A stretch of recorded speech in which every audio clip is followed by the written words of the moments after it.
दोस्तों, बारिश नहीं होती है तो बारिश का इंतजार होता है, और जब बारिशें होती हैं तो उसके बाद कई जगहों पर ऐसे हालात बन जाते हैं कि फिर ऐसा लगता है कि बारिश क्यों हुई। खासतौर से हिंदुस्तान में अगर बात करें तो फिलहाल असम एक ऐसा सूबा है जहां बारिश ने जबरदस्त तबाही मचाई है।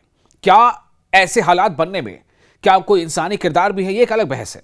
लेकिन आज आपको हम बता रहे हैं कि असम में सैलाब से तबाही बहुत ज्यादा हुई है। इतनी तबाही हुई है कि ये जो ईस्टर्न इंडिया का ये जो सूबा है, जो राज्य है, ये एक बार बहुत ज्यादा बाढ़ या यूं कह लें कि सैलाब की मार झेल रहा है। लगातार बारिश और उफनती नदियों के जनजीवन को पूरी तरह से अस्त व्यस्त कर दिया है। कई ऐसे नजारे आ रहे हैं जिसको देखकर आप यूं कह लें कि रूह कांप जा रही है। अभी बहुत सही से गिनती भी नहीं हो पाई कि कितने लोगों की जानें गई हैं, लेकिन बहुत जानें गई हैं। लाखों लोग इससे प्रभावित हैं, मुतासिर हैं। हजारों परिवार राहत टेंट में रहने को मजबूर है। उनका घर बार, सामान, फर्नीचर, कागजात, मवेशी सब लुट गए, बह गए। डिग्रियां, फ्रेम्स, यादगार चीजें सब खत्म। अपने भी कई की साथ छोड़ गए हैं, कई लापता हैं। हालात बहुत ज्यादा अबतर हैं। जो मैं कह रहा हूं आप तस्वीरों में देखें। असम में इस वक्त हर तरफ पानी ही पानी दिखाई दे रहा है, खासतौर से निचले इलाकों में। सैलाब का पानी गांवों, कस्बों और खेतों को अपनी चपेट में ले चुका है। सड़कें नदियों में बदल गई हैं और हजारों घर जेर-ए-आब आ चुके हैं।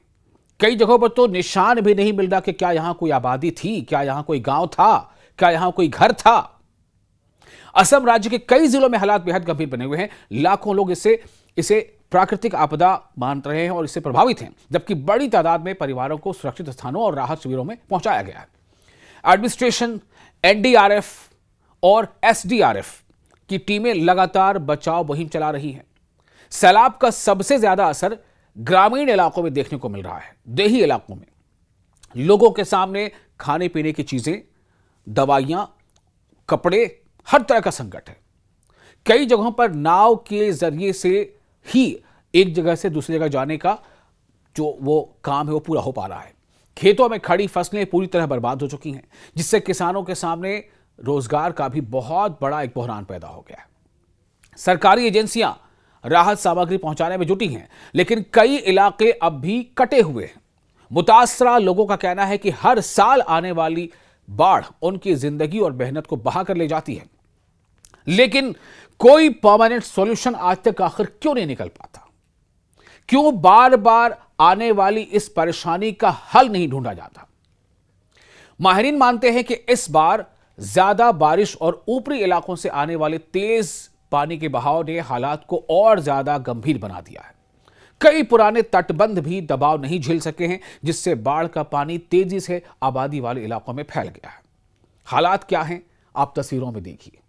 कहते हैं ना कि सच को आंच क्या, तो ये सच है जो आप सामने देख पा रहे हैं। असम के चीफ मिनिस्टर हिमंता बिस्वा शर्मा लगातार हालात की निगरानी कर रहे हैं। वहीं प्रधानमंत्री नरेंद्र मोदी ने भी सैलाब के हालात की समीक्षा करते हुए मरकज से जो भी मदद हो सकती है उसे देने का भरोसा दिया है। सबसे बड़ी चुनौती मुतासरा लोगों तक राहत पहुंचाने, बीमारियों को रोकने और सामान्य जनजीवन को जल्द से जल्द पटरी पर लाने की है। लेकिन हर साल आने वाली ये त्रासदी एक बार फिर ये सवाल खड़े कर रही है कि आखिर असम को बार बार सैलाब की इस विभीषिका से जूझना क्यों पड़ता है? क्यों नहीं पहले से उतनी तैयारी कर ली जाती कि उसका सामना किया जा सके? असम में पानी भले धीरे धीरे उतरने लगे, लेकिन तबाही के निशान लंबे वक्त तक बने रहेंगे। हजारों परिवारों के सामने अपने घर, रोजगार और जिंदगी को फिर से बसाने की चुनौती है। आप देख रहे थे न्यू दिल्ली का सोशल मीडिया प्लेटफॉर्म। मैं हूं विशाल।